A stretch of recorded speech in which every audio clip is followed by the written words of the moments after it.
Hello students, today I am going to cover the classification of data structure. आज हम data structure का core part start करने जा रहे हैं।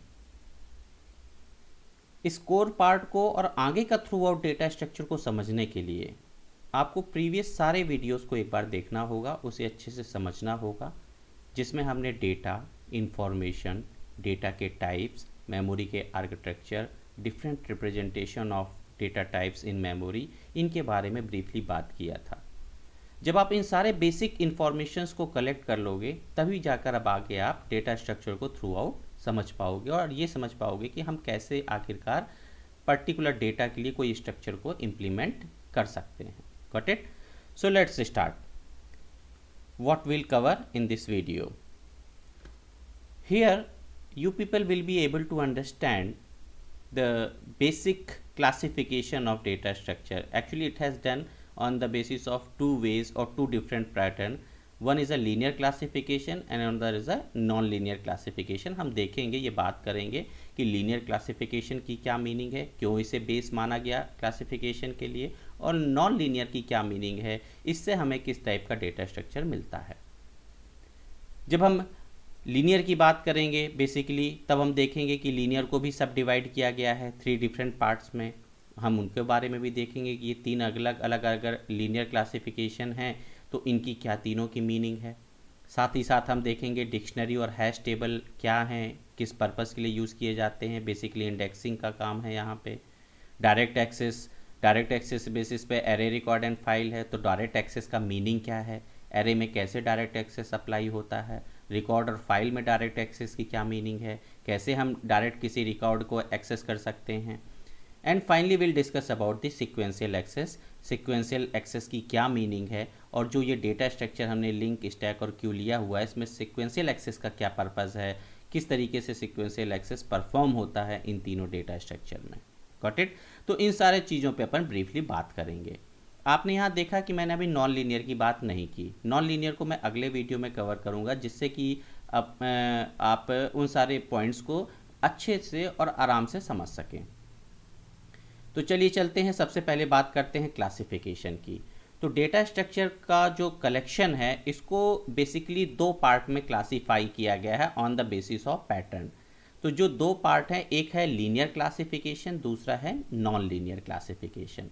अभी मैं किसी डेफिनेशन की बात नहीं करूंगा, अभी मैं इस पर किसी थ्योरेटिकल कंटेंट आपसे डिस्कस नहीं करूंगा। अभी मैं सिंपल आपको ये दिखाना चाहता हूं कि आखिर डेटा का स्ट्रक्चर का जो क्लासिफिकेशन है वो कहाँ कहाँ हो पाया है, या उसके क्या क्या बेस या क्या क्या पैरामीटर थे। Got it?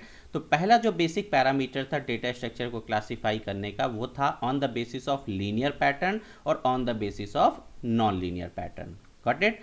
जैसे हम लीनियर की बात करते हैं या नॉन लीनियर की बात करते हैं, तो वंस अगेन इनको 3 डिफरेंट पार्ट में लीनियर को सब डिवाइड किया गया और 2 डिफरेंट वेज में नॉन लीनियर को सब डिवाइड किया गया।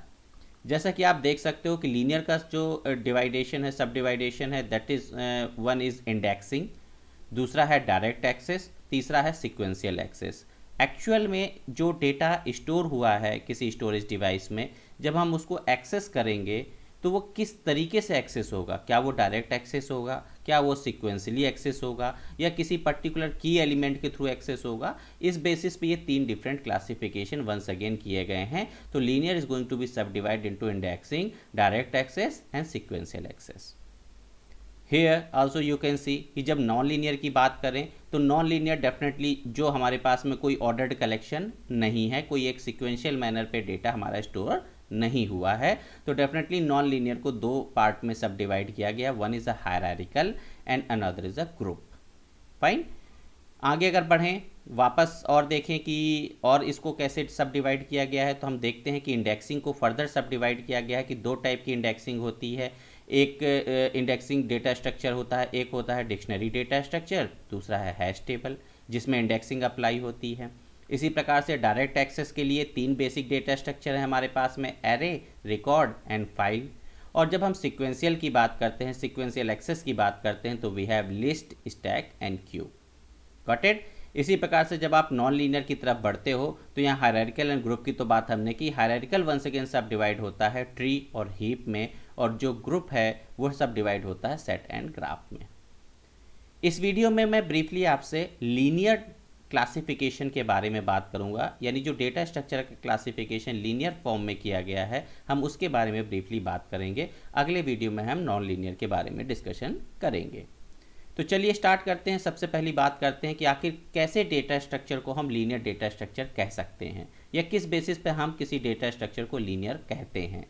तो देखिए, पहली चीज़ तो ये बात करें कि अगर हम डेटा स्ट्रक्चर की बात करें दैट मीन्स डेटा को स्टोर करने की बात कर रहे हैं। और जब हम डेटा की स्टोर करने की बात करें तो डेफिनेटली जब हम उसको कहाँ स्टोर करेंगे, किसी न किसी स्टोरेज डिवाइस में स्टोर करेंगे। जब हम स्टोरेज डिवाइस की बात करते हैं, मेमोरी की बात करते हैं, उसमें बेसिक दो ही ऑपरेशन, जो मुख्य ऑपरेशन है वो परफॉर्म होते हैं। एक तो डेटा को राइट करना और दूसरा डेटा को रीड करना, यानी डेटा को स्टोर करना और दूसरा डेटा को एक्सेस करना। तो जब हम लीनियर की बात करें, जब हम लीनियर क्लासिफिकेशन की बात करते हैं, लीनियर डेटा स्ट्रक्चर की बात करते हैं, so what we are talking about, we are talking about the access, we are not talking about the storing. तो लीनियर डेटा स्ट्रक्चर ऐसे डेटा स्ट्रक्चर को कहते हैं जिसमें कोई भी स्टोर किया हुआ डेटा सिक्वेंशियल मैनर में एक्सेस किया जाता है। So it means whenever you are trying to read the data from the storage device and if it is going to be accessed in a sequential manner, we can say that it is a linear data structure. Element can be stored in any order, there is no issue. So whenever we are trying to fetch the data from this, if suppose that this is a memory block, so one by one if we are accessing the data in a sequential manner, in a ordered manner, we can say that it is a linear data structure. Got it? जैसा कि हमने देखा था कि linear data structure को 3 different part में divide किया गया था। तो उसमें सबसे पहला पार्ट था जर्नलाइज्ड इंडेक्सिंग। तो जर्नलाइज्ड इंडेक्सिंग की डेफिनेशन है कि indexing is the process of associating a key with the location of the corresponding data record. It means यहाँ पे क्या है, ऐसा डेटा स्ट्रक्चर जिसमें हम डेटा को स्टोर करने के लिए उसके साथ में उसकी की एसोसिएट करते हैं। यानी कि अगर हमको स्टूडेंट का रिकॉर्ड स्टोर करना है तो स्टूडेंट के रिकॉर्ड में यूनिक क्या आइडेंटिफिकेशन होगा, स्टूडेंट का रोल नंबर, हमने उसे की मान लिया। तो जब हम स्टूडेंट के रिकॉर्ड के इसके एसोसिएटेड की के अकॉर्डिंग स्टोर करेंगे तो डेफिनेटली जब कभी हमें किसी पर्टिकुलर स्टूडेंट का रिकॉर्ड मेमोरी से स्टोरेज डिवाइस से एक्सेस करना है तो हमें अगर उसकी की पता है तो डेफिनेटली इजी गोइंग वे पे उस डेटा रिकॉर्ड को एक्सेस किया जा सकता है। सो बेसिकली कॉन्सेप्ट क्या है इंडेक्सिंग का। जैसे हम बुक में क्या देखते हैं, इंडेक्सिंग का कॉन्सेप्ट होता है कि पहले 2-3 पेजेस में हमें बुक में क्या मिलता है, इंडेक्सिंग मिलती है, जिसमें हम यह क्या होता है कि जब भी किसी टॉपिक को सर्च करना होता है हम डायरेक्टली उस पर्टिकुलर यूनिट के उस टॉपिक पे जाते हैं, उसके आगे लिखे हुए उसके पेज नंबर को देखते हैं और डायरेक्ट हम उस पेज नंबर को एक्सेस करते हैं जिसको जहाँ पे वो पर्टिकुलर कंटेंट रिटर्न है। सो इस प्रकार का जो कॉन्सेप्ट है जहाँ पे हम डेटा को उसकी एसोसिएटेड की के साथ में स्टोर करते हैं जिससे कि उस की के अकॉर्डिंग हम उसको बाद में इजी गोइंग वे पे एक्सेस कर सकें, इस प्रकार का कॉन्सेप्ट जर्नलाइज्ड इंडेक्सिंग कहलाता है। Got it?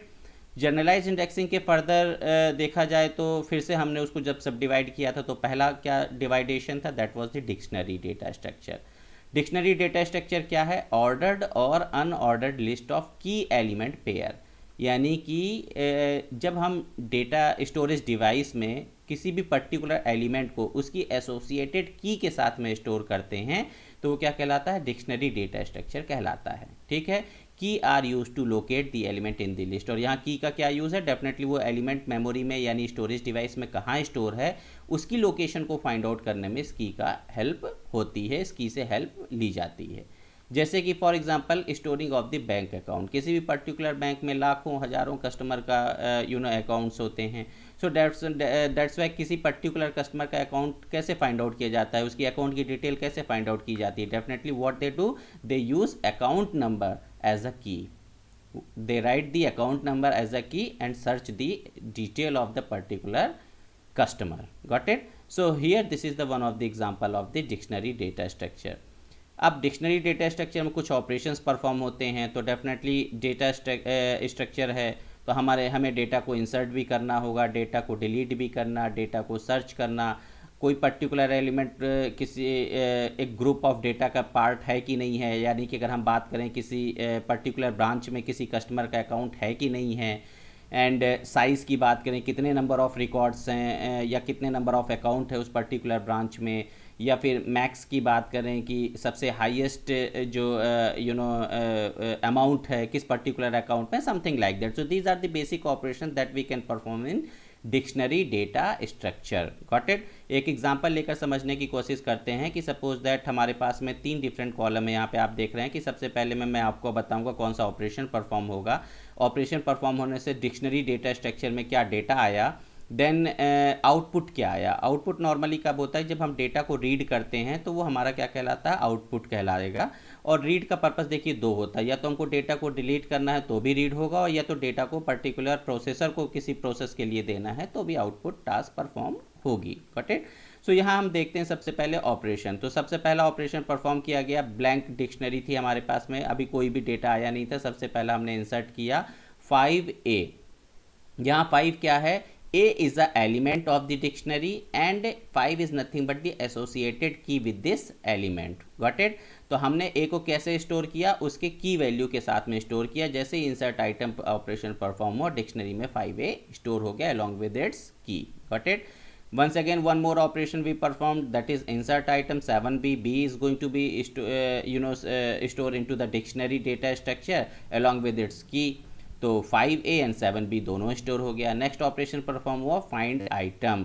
अब फाइंड आइटम डेफिनेटली जो हमने डेटा स्टोर किया हम उसके एसोसिएटेड की उसके साथ में, तो हमने यहाँ फाइंड आइटम में क्या पैरामीटर पास किया, उसकी की दैट इज नथिंग बट दी 7। अब it will search out into the dictionary data structure. क्या ऐसा कोई डेटा है जिसकी एसोसिएटेड की 7 है? यस, डेफिनेटली किसकी है, बी की। तो दैट्स वाई हमें आउटपुट क्या मिला, बी मिल गया यहाँ पे। अगला हम देखते हैं फाइंड आइटम 4 की बात करते हैं। अब हमने 4 को सर्च किया कि क्या ऐसा कोई डेटा आइटम है जिसकी की 4 है। चेक किया, भाई कोई ऐसा डेटा आइटम यहाँ अवेलेबल नहीं था, तो no such key is available. Next, if you want to find out the size of the dictionary, so that's why we can see that we have 2 elements over here, so that is nothing but the 2 you will get as output. Remove item, if you want to remove any item along with the key, हमने store किया था, search किया था, तो that's why हम delete करते समय भी हम क्या करेंगे, की का ही यूज़ करेंगे। हमने यहाँ की यूज़ की 5, तो दैट्स वाई 5 किसके साथ एसोसिएटेड है, ए के, तो ए का यहाँ पे आपको आउटपुट में मिल जाएगा, ए डिलीट हो जाएगा। So that's why next time अब डिक्शनरी में केवल एक ही डेटा आइटम बचा हुआ, that is 7B. Got it? So through this way you can understand कि what is dictionary data structure. It is nothing but the order or unordered list of the key element pair, जिसमें कि हर एक element के साथ में उसकी associated की होती है, और की का पर्पस नथिंग बट एलिमेंट को लोकेट करना किसी भी स्टोरेज डिवाइस में। फाइन। तो अगर हम अगले डेटा स्ट्रक्चर की बात करें इसी इंडेक्सिंग के अंदर, तो अगला जो बेसिक डेटा स्ट्रक्चर है दैट इज हैश टेबल। अब हैश टेबल में हम डेटा की बात कर रहे हैं, ना ही किसी पर्टिकुलर एलिमेंट की बात करें, हम यहाँ ओवरऑल डेटा की बात करें। तो insertion of data in the hash table is based on key value. Every entry in the hash table is associated with some key. Got it. तो यहाँ पे हम जब डेटा रिकॉर्ड को स्टोर करें किसी भी स्टोरेज डिवाइस में, तो उसको हम उसके साथ में एक एसोसिएटेड की भी रखते हैं। बेसिकली जब आप DBMS स्टडी करोगे तब आपको इस कॉन्सेप्ट को और आप डिटेल में समझ पाओगे। उसमें प्राइमरी की वगैरह का कॉन्सेप्ट होता है कि डेटाबेस में डेटा को उसकी प्राइमरी की के साथ में स्टोर किया जाता है, जिससे कि next time whenever in future you want to access that data from the memory storage device or database, so you can use that particular primary key and you can directly access this element. Got it? So यही same concept है hash table का कि insertion of data in the hash table is based on the key value. Every entry in the hash table is associated with the some key. तो example क्या है इसका, voter ID card का जो record होता है। अब गवर्नमेंट के पास में करोड़ों लोग हैं अगर देखा जाए किसी पर्टिकुलर शहर में। अब उस करोड़ों लोगों में से सबका वोटर ID कार्ड बना है। अब वोटर ID कार्ड को अगर सर्च करना है किसी पर्टिकुलर व्यक्ति का वोटर ID कार्ड, तो वोटर ID नंबर जो है that will be work as a key. Got it. तो वोटर ID रिकॉर्ड में क्या क्या होगा, किसी का वोटर ID कार्ड का अगर किसी के पास नंबर है तो उसके साथ में एसोसिएटेड डिटेल क्या है, डेटा क्या है, उस व्यक्ति का नाम जिसका वो वोटर ID कार्ड नंबर है, उस व्यक्ति का एड्रेस, कौन से वार्ड नंबर से वो बिलोंग करता है ना। तो ये सारी डिटेल, उसका मोबाइल नंबर हो सकता है उसमें हो, तो वो रेस्ट ऑफ द डिटेल और उसके साथ एसोसिएटेड होगी, लेकिन की क्या होगी, वोटर ID। तो जब उस रिकॉर्ड को फाइंड आउट करने की कोशिश की जाएगी तो क्या यूज़ किया जाएगा, वोटर ID नंबर, और उसके साथ में associated data directly fetch out हो जाएगा। Got it. सो अब बात आती है हैश टेबल में एक कॉन्सेप्ट है हैशिंग का। हैशिंग क्या है, तो hashing is the process of mapping large amount of data item to a smaller table with the help of hashing function. इसको मैं समझाने के लिए आपको इस तरीके से समझाता हूँ कि आप देखते हो कि आपके पास जो बुक्स हैं जो आप यूज़ करते हो 400-500 पेज की है, लेकिन उसकी जो इंडेक्स टेबल होती है वो मुश्किल से 2 या 3 पेज की होती है स्टार्टिंग में। यानी कि क्या होता है कि पूरा का पूरा डेटा तो आपका 400-500 पेजेस में स्टोर है, लेकिन उससे रिलेटेड जो की को स्टोर करने की इंफॉर्मेशन, की का मतलब क्या, जब हम बुक की इंडेक्सिंग की बात करते हैं तो की इज़ नथिंग बट दी उसकी एसोसिएटेड पेज नंबर। कि अगर हमको हम क्या करते हैं, हम पहले तो लेते हैं कि भाई कौन सा टाइटल हमें सर्च करना है, किस यूनिट में सर्च करना है, और उसी हिसाब से हम उसकी एसोसिएटेड पेज नंबर देख लेते हैं और डायरेक्ट हम वहाँ पहुँच जाते हैं उस पेज नंबर पे। Got it? तो वो जो पेज नंबर देखने का काम कर रहे हो, जो आपको पेज नंबर मिल रहा है, वही पेज नंबर फाइंड आउट करने का काम ये हैशिंग करता है by using a hash function. क्यों? क्योंकि जब हम वोटर आईडी कार्ड का नंबर की बात करें तो it may be a alpha numeric number और इट मे बी पॉसिबल। जैसे अगर हम स्टूडेंट के रोल नंबर की बात करते हैं तो उसमें अल्फ़ाबेट्स भी होते हैं, नंबर्स भी होते हैं। अब डेफिनेटली जो हमारी स्टोरेज डिवाइस है वो तो अल्फ़ा न्यूमेरिक नहीं होती, वो तो एक ऑक्टल नंबर होगा, वहाँ पे हेक्साडेसिमल होगा, सॉरी हेक्साडेसिमल नंबर होगा। तो फिर जब हेक्साडेसिमल नंबर होगा तो उसको आप कैसे किसी के पर्टिकुलर स्टूडेंट के रोल नंबर से आप कैसे कंपेयर कर पाओगे, कैसे आप एड्रेस फाइंड आउट कर पाओगे स्टोरेज डिवाइस का? किसी वोटर आईडी कार्ड के नंबर से कैसे आप स्टोरेज डिवाइस वो लोकेशन फाइंड आउट कर पाओगे जहाँ पे उस पर्टिकुलर व्यक्ति का रिकॉर्ड स्टोर है? तो हैशिंग एक फंक्शन है that is the process of mapping large amount of data into a smaller table with the help of hashing function. Hashing function का काम क्या है कि की को लेना, उस पर कुछ मैथमेटिकल ऑपरेशन परफॉर्म करना, और उस ऑपरेशन के बाद में आपको रिजल्टेंट वो लोकेशन मिलेगी मेमोरी की जहाँ पे पर्टिकुलर डेटा स्टोर हुआ है। एग्जाम्पल के तौर पे मैं दिखाना चाहूँगा कि हैशिंग फंक्शन का एक सबसे बेसिक हैश फंक्शन है ये, जिसमें हैश की हमें मिलती है, this is nothing but the particular location where the actually the data has been stored. तो अब ये हमें कैसे होगा, जो की थी यानी it means voter ID card number, उसके साथ में हमने साइज ऑफ द टेबल को मॉड्यूलो ऑपरेशन परफॉर्म किया, तो जो रिजल्टेंट हमें वैल्यू मिलेगी that is nothing but the hash key, and that hash key is nothing but the address of the और location of that particular data in a storage device. तो जैसे ही हमने ये ऑपरेशन यहाँ की, यहाँ पुटअप की और साइज ऑफ द टेबल हमने suppose that XYZ what ever रख लिया, और ऑपरेशन परफॉर्म करने के बाद डायरेक्टली हमको ये लोकेशन मिल जाएगी और we can access the record of that particular person who is having the voter ID card number this. Got it? इसको आप डायग्राम के माध्यम से भी समझ सकते हो कि इसमें क्या होता है कि एक प्रोग्राम आप लिखोगे, डेफिनेटली C++ में कोई प्रोग्राम होगा, उस प्रोग्राम का काम क्या होगा, जो पर्टिकुलर की है उस की में हैश फंक्शन अप्लाई करना, जिससे कि आपको इंडेक्सिंग लोकेशन मिले डिस्क में, कि आखिर वो जो इंडेक्स लोकेशन है वो कहाँ है, यानी किस लोकेशन में वो पर्टिकुलर रिकॉर्ड स्टोर है। और इस की के बेसिस पे जब हैश फंक्शन अप्लाई होता है इस की पे, और हमें क्या लोकेशन मिल जाती है मेमोरी की, इंडेक्सिंग में सर्च आउट होगा, उस इंडेक्सिंग से उस पर्टिकुलर डायरेक्ट डेटा रिकॉर्ड में ऑपरेटिंग सिस्टम की जो प्रोसेस है वो वहाँ पहुँच जाएगी, उस डेटा रिकॉर्ड को फैच करके रिकॉर्ड को आपको डिस्प्ले हो जाएगा, उस प्रोग्राम का आउटपुट आपको यहाँ डिस्प्ले हो जाएगा कि वो रिकॉर्ड क्या था। Got it? अब इस प्रोग्राम का काम रिकॉर्ड को स्टोर करना भी और रिकॉर्ड को फैच करना दोनों होगा। Got it? तो हैशिंग क्या है? Hashing is a process of mapping large amount of data into a smaller table. तो ये हैशिंग का काम ही होगा, इस की का यूज़ करके ये फाइंड आउट करना कि उसका रिलेटेड इंडेक्स क्या है, उस रिलेटेड इंडेक्स के बेस पर उस डेटा को फाइंड आउट करना। Fine. So this is the concept of hash table that I will discuss about in brief. ये हमारे नेक्स्ट यूनिट में इसके बारे में पूरा एक हाफ ऑफ द चैप्टर ही है जिस पे हम डिस्कशन करेंगे। फाइन। सो ये तो रहा हमारा इंडेक्सिंग की बात। अब जो दूसरा जो क्लासिफिकेशन था लीनियर का, that was the direct access. Direct access implies the ability to access any entry in the list in constant time। constant time का मतलब क्या कि हम जहाँ डेटा हमारा रिकॉर्ड है हम डायरेक्ट वहीं पहुँच जाएं। सपोज दैट हमारे पास में लिस्ट ऑफ 5 एलिमेंट है और हमें चौथा एलिमेंट ढूंढना है, तो हम डायरेक्ट 4th एलिमेंट पे पहुँच जाए। ऐसा ना हो कि हम पहले में देख रहे हैं, फिर दूसरे में, फिर तीसरे में, फिर चौथे पे पहुँच रहे हैं। नहीं, डायरेक्ट एक्सेस का मतलब क्या कि if you want to get the 4th element then directly you will reach at the 4th element. सो कितना टाइम लगा आपको? Unit amount of time. Unit amount of time means what? Constant time. Got it? अभी इस पे भी हम बात करेंगे, टाइम कॉम्प्लेक्सिटी के बारे में भी डिस्कशन होगा later on.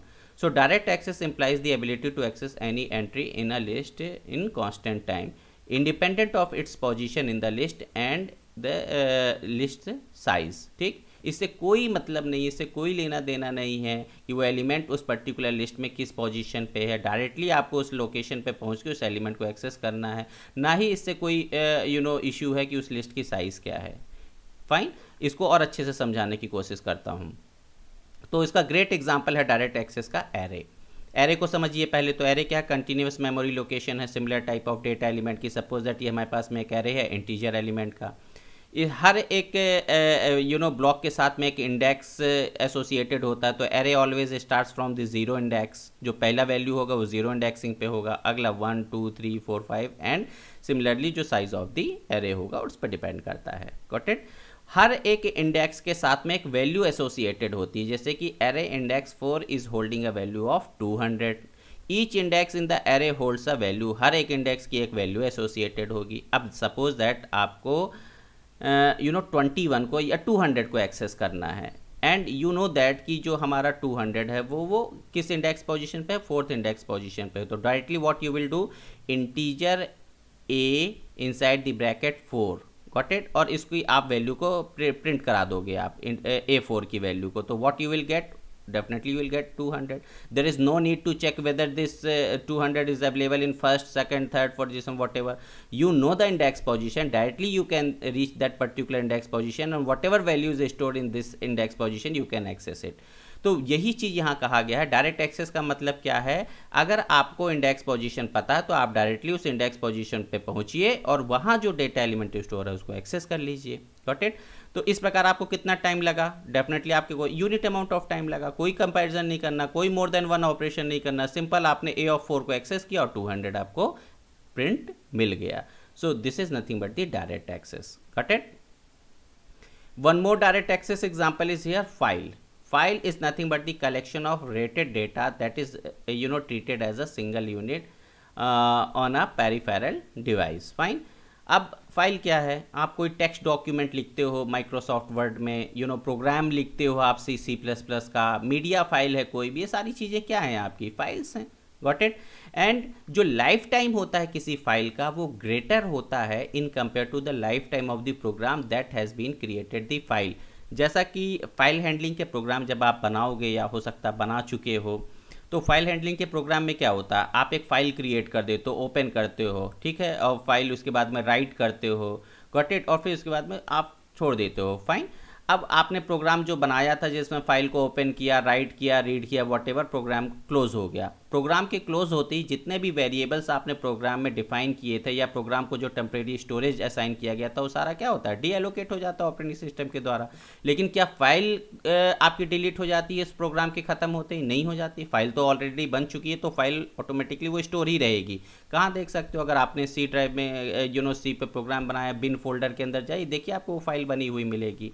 It means file की जो एग्जिस्टेंस है वो थ्रू आउट रहेगी जब तक आप उस फाइल को डिलीट ना करो। लेकिन प्रोग्राम के एग्जीक्यूशन, जिस प्रोग्राम ने उस फाइल को क्रिएट किया, लेकिन उस प्रोग्राम के एग्जीक्यूशन कंप्लीट हुआ, इट मीन्स प्रोग्राम को जो memory storage, temporary memory allocate की गई थी वो डी एलोकेट हो जाएगी। लेकिन उसके द्वारा बनाई हुई फाइल डी एलोकेट, उसकी मेमोरी नहीं होती, उसकी लाइफ टाइम ज़्यादा होती है। ठीक। अब फाइल पे बेसिक ऑपरेशन क्या क्या परफॉर्म होते हैं?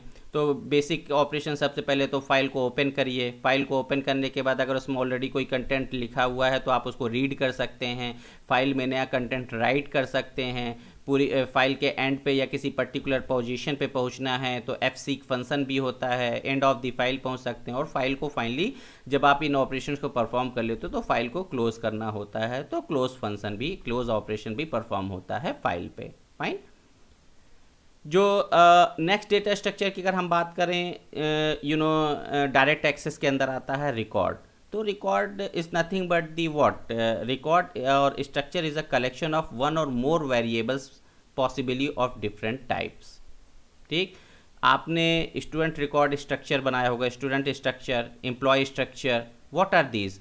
एक्चुअली स्टूडेंट स्ट्रक्चर के अंदर आप क्या कर रहे हो? किसी क्लास के डिफरेंट स्टूडेंट्स का रिकॉर्ड स्टोर कर रहे हो। रिकॉर्ड में क्या होगा? स्टूडेंट का नेम होगा, स्टूडेंट का रोल नंबर होगा, स्टूडेंट का कॉन्टैक्ट नंबर, स्टूडेंट का एड्रेस, स्टूडेंट का डिपार्टमेंट, स्टूडेंट के मार्क्स, समथिंग लाइक दैट। तो जब आप मल्टीपल स्टूडेंट्स के रिकॉर्ड को, तो हर एक इंडिविजुअल बच्चे का क्या होगा? वो रिकॉर्ड होगा। और कई सारे बच्चों का रिकॉर्ड जब आप एक साथ इकट्ठा कर लेते हो उसी को हम क्या कहते हैं? फाइल कहते हैं। Got it? So record or structure is a collection of one or more variables possibly of different types जैसा कि आप यहाँ देख सकते हो कि one is an integer, one is a character type. Okay, example is nothing but the student record, employee record is etc. Record और structure is a sequence of element having different type and sizes. तो different type and sizes हो सकते हैं, got it. तो record and structure is sequence of elements. अब इसमें name भी है, कॉन्टैक्ट भी है, अलग अलग साइजेस होंगी इनकी। So we can view file as a sequence of record. तो फाइल क्या है, nothing but the sequence of record का कलेक्शन ही तो फाइल है, got it. So here for example I have shown you कि how can you create a record, struct student, integer student id, character name, integer contact, xyz, और भी कुछ भी चीज़ें डिटेल आपको जो लेनी है, आपने ये स्ट्रक्चर रन किया जैसे ही programme, so definitely it will create it will allocate a memory, then one by one you can take the value of student id, name and contact, and it will directly save into that particular record in that particular place in a storage device। तो ये एक individual record हो गया। एक कोई student है a name का जिसका आईडी है 1 2 3 4 something like that, okay. So one record is there, second record is there, third fourth 5 something like that. इस तरीके से मल्टीपल रिकॉर्ड्स हो सकते हैं, और हर एक कलेक्शन ऑफ रिकॉर्ड क्या कहलाएगा, एक फाइल कहलाएगी, गॉट इट। सो हमने देखा क्या कि लीनियर को 3 पार्ट में बांटा गया था। एक तो था अपना इंडेक्सिंग, दूसरा था डायरेक्ट एक्सेस। तो इंडेक्सिंग के बारे में बात की, और इसके बाद में हमने डायरेक्ट एक्सेस के बारे में बात की। अब जो अगला पार्ट है हमारे पास में, जो तीसरा टाइप था लीनियर का, जो सब डिवाइडेशन था, that was nothing but the sequential access, okay. Generalized indexing, direct access, and this is the last one, sequential access. Sequential access का क्या मीनिंग है? A data structure is said to have the sequential access if one can only visit the value it contains in one particular order। यानी जब हम क्या करें, एक sequential manner पे हम किसी डेटा को एक्सेस करते हैं, वन बाय वन हम किसी डेटा को एक्सेस करते हैं जो कि किसी ऑर्डर्ड वे पे लिखा हुआ है, तो हम उसको सीक्वेंशियल एक्सेस कहते हैं। इसको ब्रीफ में और जानने की कोशिश करते हैं। So list is the one of the example of the sequential access. Sequential set of, what is list? Sequential set of elements to which you can add new element and remove or change existing one, okay। सो आपने array list के array के बारे में सुना है। अब array list क्या है? Array list is nothing but the dynamic array. Dynamic array का मतलब क्या कि आपने इनिशियली तो एरे की साइज डिक्लेयर कर दी कि हाँ भाई यहाँ पे 4 एलिमेंट स्टोर करने हैं। इट मे बी पॉसिबल कि नेक्स्ट टाइम 5th एलिमेंट भी आ जाए स्टोर होने के लिए। तो रन टाइम पे इसकी मेमोरी को रीएलोकेट किया जा सके, इसके एक्सपेंड किया जा सके, बढ़ाया जा सके, इस प्रकार का जो स्ट्रक्चर कहलाता, एरे कहलाता है, उसको हम डायनेमिक एरे कहते हैं, जो रन टाइम पे as per the requirement expand हो सकता है या अपनी स्पेस को, कैपेसिटी को बढ़ा सकता है। तो उसे हम डायनेमिक एरे कहते हैं। That is a programmatical part. जब हम प्रोग्रामिंग की बात करेंगे तो देखेंगे कैसे डायनेमिक एरे इम्प्लीमेंट होता है। But right now it is the concept कि at run time as per the requirement array can increase its size, that is the dynamic array. So this is one of the example of array list. अब यहाँ पे हमें जब element को access करना है तो वन बाई वन हम एक एक एलिमेंट को एक्सेस करेंगे। सो दैट्स वाई कि अगर सारे एलिमेंट को हमें एक्सेस करना है तो हम क्या करेंगे, वन बाई वन सारे एलिमेंट को एक्सेस करेंगे। That is nothing but the sequential access. Value is contain in one particular order, एक सीक्वेंस में वैल्यूज स्टोर होंगी। One more example of list data structure is link list. Link list is nothing but the list जो कि linked हो। Link किसके through होगी ये दिखाने की कोशिश करता हूँ। सपोज दैट हमारे पास में 2 डेटा है, एक है 12, एक है 13। अब हमने क्या किया, 100 कोई लोकेशन, मेमोरी लोकेशन, उसमें 12 को स्टोर कर दिया, और 200 कोई एक फ्री लोकेशन थी जिसमें 13 स्टोर है। अब चूंकि हमारा जो 12 स्टोर है वो है 100 लोकेशन में, तो अगला डेटा सपोज दैट 102 लोकेशन में होता, उसका अगला 104 में, लेकिन यहाँ पे अगला रिकॉर्ड कहाँ है, 200 वाली लोकेशन पे स्टोर है। तो दैट्स वाई हमने क्या किया कि इस पर्टिकुलर इसको हम नोड कहते हैं। नॉर्मली क्या होता है, पर्टिकुलर ब्लॉक में एक ही डेटा एलिमेंट स्टोर होता है, लेकिन यहाँ पे हम क्या करते हैं, लिंक लिस्ट में डेटा को हम नोड में स्टोर करते हैं। नोड को में 2 पार्ट होगा। एक पार्ट होगा हमारा डेटा पार्ट जिसमें डेटा स्टोर है, अगला पार्ट होगा लिंक पार्ट। लिंक पार्ट का काम है कि अगला रिकॉर्ड हमारा कहाँ स्टोर है, अगला डेटा हमारा कहाँ स्टोर है, उसके एड्रेस को होल्ड करना। तो चूंकि यहाँ कंटिन्यूअस मेमोरी लोकेशन में डेटा स्टोर नहीं हुआ था, रैंडमली कहीं पे भी हो गया था, तो दैट्स वाई क्या किया, इसने अगले जो मेमोरी लोकेशन था 200 उसको लिंक पार्ट में अपन ने डाल दिया। तो ये पता है कि जैसे ही हमारे पास में हमने 12 को रीड किया तो हमें पता है अगला रिकॉर्ड कहाँ स्टोर है, 200 लोकेशन पे। तो directly we can reach into the 200 location, that 13 we can access it out. Afterwards we have seen कि भाई इसके बाद आगे कोई डेटा नहीं, क्योंकि यहाँ पे नल वैल्यू है। नल वैल्यू का मतलब क्या कि अब इसके आगे कोई डेटा रिकॉर्ड अवेलेबल नहीं है। अब मैटर ये आता है कि भाई ठीक है, ये तो रैंडमली कहीं पे भी मेमोरी में डेटा स्टोर है, लेकिन जब तक हमें पहले एलिमेंट का एड्रेस पता ना हो तब तक हम आगे लिस्ट में बढ़ ही नहीं सकते, क्योंकि हमें पहले पे तो पहुंचना पड़ेगा, तब तो जाके हम आगे के डेटा एलिमेंट को एक्सेस कर पाएंगे। तो इसको हम एक स्पेशल टाइप का पॉइंटर वेरिएबल कहते हैं, जिसको हम स्टार्ट भी कहते हैं। समटाइम्स प्रोग्रामिंग में आपने इसको हेड भी सुना होगा या लिखा जाता है। तो दैट्स वाई मैं स्टार्ट पॉइंटर के नाम से इसको through out the data structure की क्लास में चलाऊंगा, जिससे कि आपको हमेशा समझ में आए कि स्टार्ट जो नेम है वो पहले नोड के लिए अपन लिख रहे हैं, कि एक ऐसे नोड की बात करें जहां से स्टार्ट हो रहा है। So it will always store the address of the first node, वो फर्स्ट नोड जहां पे हमारा पहला डेटा एलिमेंट स्टोर है। So if we have this address, so directly we can reach into the first element, and if we are able to reach into the first element, so through that definitely we can go through with the rest of the elements, क्योंकि सारे के सारे data elements आपस में linked हैं। Got it? तो ये क्या हो गया, हमारा लिस्ट डेटा स्ट्रक्चर हो गया। और ये सीक्वेंशियल एक्सेस क्यों है? देखिए भैया, जब स्टोर किया था तब तो आपने कोई कंटिन्यूस मेमोरी लोकेशन नहीं यूज़ की, लेकिन जब आप एक्सेस करोगे तो डेफिनेटली आपको पहले कहाँ पहुँचना पड़ेगा? पहले डेटा एलिमेंट में। फिर पहले से आप जाके दूसरे को चेक करोगे कि वो क्या वही डेटा एलिमेंट है जिसको आपको सर्च करना था। अगर वो यहाँ नहीं है तो डेफिनेटली उसके आगे जाओगे। तो यहाँ जब आप एक्सेसिंग कर रहे हो तो आप सीक्वेंस को फॉलो कर रहे हो, एक ऑर्डर में आप आगे बढ़ रहे हो और एलिमेंट को सर्च करो जिस एलिमेंट को आपको फाइंड आउट करना था। तो that's why we can say that it is a sequential access. Got it? Now जो अगला जो हमारे पास में जो डेटा स्ट्रक्चर है that is stack data structure. Fine. तो अभी हम बात किसकी कर रहे थे? सीक्वेंशियल की। तो सीक्वेंशियल में अगला डेटा स्ट्रक्चर क्या हुआ? स्टैक हुआ। स्टैक के बारे में वैसे मैंने आपसे जो मेरा पहला वीडियो था उस पर डिस्कशन किया हुआ है, फिर भी एक रफली तौर पे आपको समझाने की कोशिश करता हूँ कि stack is a linear data structure which follows the last in first out order. ऐसा डेटा एलिमेंट जो सबसे लास्ट में इंसर्ट हुआ होगा इस स्टैक में, वही सबसे पहले आउट होगा। इनिशियली जब स्टैक की खाली होता है, उसमें कोई डेटा एलिमेंट नहीं होगा, तो टॉप एक ऐसा पॉइंटर वेरिएबल है स्टैक में लिया जाता है जो ऑलवेज उस लोकेशन को पॉइंट आउट करता है जिस लोकेशन में स्टैक का टॉप एलिमेंट है। क्यों? क्योंकि हमेशा स्टैक में जो डेटा एलिमेंट डिलीट होता है वो कहाँ से होता है? स्टैक के टॉप से होता है, नहीं लास्ट से होता है। लास्ट का मतलब मैंने यहाँ पे टॉप ले रखा है। ओके, सो इनिशियली जब हमारा स्टैक खाली है तो top is pointing to -1। Why? Because there is no memory location it is going to be pointing right now. तो मेमोरी लोकेशन अगर किसी मेमोरी लोकेशन को पॉइंट नहीं कर रहा तो definitely it is pointing to negative value. Got it? और ये सारी क्या है? इंडेक्स वैल्यू से, इंडेक्स पोजीशन वैल्यू है एसोसिएटेड विद दिस स्टैक। तो जब स्टैक को कोई अगर स्टैक में कोई डेटा एलिमेंट इंसर्ट होना होगा तो टॉप पहले इंक्रीमेंट होकर 0 पे आएगा, पहले एलिमेंट इंसर्ट होगा, फिर 1 पे, 2 पे, इसी तरीके से डेटा एलिमेंट यहाँ इंसर्ट होंगे। फाइन। और जब डेटा एलिमेंट डिलीट भी होगा तो भी कहाँ से होगा? जहाँ पे टॉप पॉइंट कर रहा होगा। Got it? यहाँ पे बेसिकली स्टैक में दो बेसिक ऑपरेशन परफॉर्म होते हैं, एक है पुश ऑपरेशन, दूसरा है पॉप ऑपरेशन। पुश ऑपरेशन का काम है डेटा एलिमेंट को इंसर्ट करना और पॉप ऑपरेशन का काम होगा डेटा एलिमेंट को आउट करना। तो बेसिक 2 ऑपरेशन स्टैक में परफॉर्म होते हैं, पुश एंड पॉप, एक इंसर्शन के लिए और दूसरा डिलीशन के लिए। अगर मैं एक छोटे से एनिमेशन के थ्रू आपको दिखाना चाहूँ तो आप यहाँ देख सकते हो कि पुश ऑपरेशन के दौरान क्या हो रहा था? Data element insert. अब पॉप ऑपरेशन के दौरान डेटा एलिमेंट, तो ये peek is nothing but the top, pointing to top. तो टॉप ऊपर बढ़ता जा रहा है, जब डिलीशन हो रहा है तो टॉप नीचे आता जा रहा है। तो यहाँ पे आप देख सकते हो कि length 1 2 3 something like that. Fine. तो ये आप एक एनिमेशन के थ्रू समझ सकते हो कि पुश ऑपरेशन का काम है डेटा एलिमेंट को इंसर्ट करना और पॉप ऑपरेशन का काम है डेटा एलिमेंट को डिलीट करना। और peak is nothing but the top. Peak उसी पर्टिकुलर पोजीशन को पॉइंट कर रहा है एवरी टाइम जिस पोजीशन से डेटा एलिमेंट या तो इंसर्ट हो रहा है या तो डिलीट हो रहा है। फाइन। अगले डेटा स्ट्रक्चर की हम बात करते हैं। अगला डेटा स्ट्रक्चर है क्यू।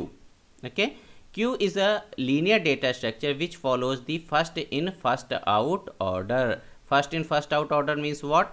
कि डेटा एलिमेंट जो सबसे पहले इंसर्ट हुआ होगा वही डेटा एलिमेंट सबसे पहले आउट होगा। तो नॉर्मली क्यू का एग्जांपल मैंने आपसे डिस्कस किया हुआ कि जब भी अपन कहीं टिकट काउंटर में टिकट लेने के लिए जाते हैं तो जो व्यक्ति सबसे पहले काउंटर पे लगता है उसी व्यक्ति को सबसे पहले टिकट मिलता है और वही व्यक्ति टिकट लेके सबसे पहले आउट होता है। बाद में आने वाले व्यक्ति उस व्यक्ति के पीछे लगते जाते हैं और जैसे आगे के व्यक्तियों को टिकट मिलता है वैसे पीछे वाले आगे बढ़ते जाते हैं। तो इस तरीके से हमारे पास में 2 एंड होते हैं टिकट काउंटर में। एक एंड तो वो होता है जहाँ से टिकट मिल रहा होता है जिसको हम फ्रंट एंड कह सकते हैं, और दूसरा एंड वो होता है जहाँ से लोग आके पीछे लाइन में लगते जाते हैं उसको हम रेयर एंड कह सकते हैं। फ्रंट एंड का काम क्या है, डेटा को डिलीट करना, यानी व्यक्ति को टिकट मिल गया वो वहाँ से निकल जाएगा लाइन से। और रेयर एंड का काम है डेटा को इंसर्ट करना, यानी कि यहाँ से नया व्यक्ति आकर इंसर्ट होकर लाइन पे लगता जाएगा। ठीक है, यहाँ पे दो मुख्य पॉइंटर होते हैं जिनके बारे में आपको जानना चाहिए, एक होता है फ्रंट पॉइंटर, एक होता है रेयर पॉइंटर। ये दो पॉइंटर का काम क्या है, फ्रंट पॉइंटर ऑलवेज उस लोकेशन को पॉइंट करता है जिस लोकेशन से डेटा एलिमेंट डिलीट होने वाला हो, और रेयर पॉइंटर हमेशा उस लोकेशन को पॉइंट करता है जिस लोकेशन पे नया कोई डेटा एलिमेंट इंसर्ट होगा। In brief will discuss about this, क्योंकि अभी क्यू के बारे में आगे सेकेंड यूनिट में अपन को डिस्कशन करना है। यहाँ पे बेसिक, वैसे मैं इसको आपको एक GIF इमेज दिखाना चाह रहा था, हालांकि ये रन नहीं कर रही है, लेकिन फिर भी समझाने की कोशिश करता हूँ कि ये इनिशियली हमारा पूरा का पूरा क्यू खाली थी। जब इनिशियली क्यू खाली होती तो फ्रंट और रेयर -1 पे पॉइंट करते हैं, क्योंकि डेफिनेटली जब क्यू खाली है फ्रंट और रेयर वो पॉइंटर है जो कि फ्रंट का काम है उस लोकेशन को पॉइंट करना जहाँ से डेटा एलिमेंट को डिलीट करना है, रेयर का वो पॉइंटर है जहाँ पे डेटा एलिमेंट इंसर्ट करना है उनको पॉइंट करता है। चूँकि जब हमारी क्यू एम्प्टी है तो definitely they will not point two any memory location, तो इनिशियली फ्रंट और रेयर हमारे -1 पे सेट होते हैं। जैसे ही हमारा पहला एलिमेंट इंसर्ट होगा फ्रंट और रेयर 0 पोजीशन पे पॉइंट करने लगेंगे। Got it? एंड इसी प्रकार से जब डेटा एलिमेंट इंसर्ट होगा तो रेयर बढ़ता जाएगा, और जब डेटा एलिमेंट डिलीट होगा तो फ्रंट बढ़ता जाएगा। तो पहले क्या हुआ होगा कि पहले रेयर और फ्रंट यहाँ होंगे, फिर रेयर यहाँ आया होगा, फिर यहाँ, फिर यहाँ, फिर यहाँ, फिर यहाँ, और फाइनली रेयर पहुँच गया होगा 5th पोजीशन पे। इट मीन्स अब इसके बाद तो कोई लोकेशन अवेलेबल नहीं है। इसी प्रकार से फ्रंट अभी भी यहीं पे होगा। अब जब डेटा डिलीशन करना हुआ तो यहाँ का जब एलिमेंट डिलीट हुआ तो फ्रंट डेफिनेटली इंक्रीमेंट करके 1 पे आ गया। अब जब ये 2 डिलीट हो जाएगा तो फ्रंट वापस यहाँ नेक्स्ट पोजीशन पे आ जाएगा। तो इस तरीके से ये क्यू डेटा स्ट्रक्चर काम करता है। वैसे तो इन ब्रीफ इसके बारे में भी डिस्कशन है अगली यूनिट में। Fine. So it's all about the basic classification of data structure. Linear की बात मैं कर रहा था, लीनियर क्लासिफिकेशन की बात की जा रही थी। फाइन, कि हमने देखा कि लीनियर क्लासिफिकेशन को 3 पार्ट में बांटा गया। पहला चीज़ तो क्या था, जनरलाइज्ड इंडेक्सिंग, दूसरा था डायरेक्ट एक्सेस, तीसरा था सीक्वेंशियल एक्सेस। फिर इन तीनों के अंदर भी डिफरेंट डेटा स्ट्रक्चर्स थे। Got it? अब नेक्स्ट वीडियो में मैं बात करूंगा नॉन लीनियर डेटा स्ट्रक्चर के बारे में, जिसमें हम देखेंगे बेसिकली हायरार्किकल और ग्रुप दो डिफरेंट पार्ट हैं। और हायरार्किकल के अंदर ट्री एंड हीप के बारे में डिस्कशन करेंगे, और ग्रुप के अंदर हम सेट और ग्राफ के बारे में बात करेंगे। Fine. So thank you everyone. If you have any query, you can drop your queries in given form, whatever it is available in Google class itself, or we'll have the live classes and then we'll discuss about the questions whatever you have. So thank you everyone.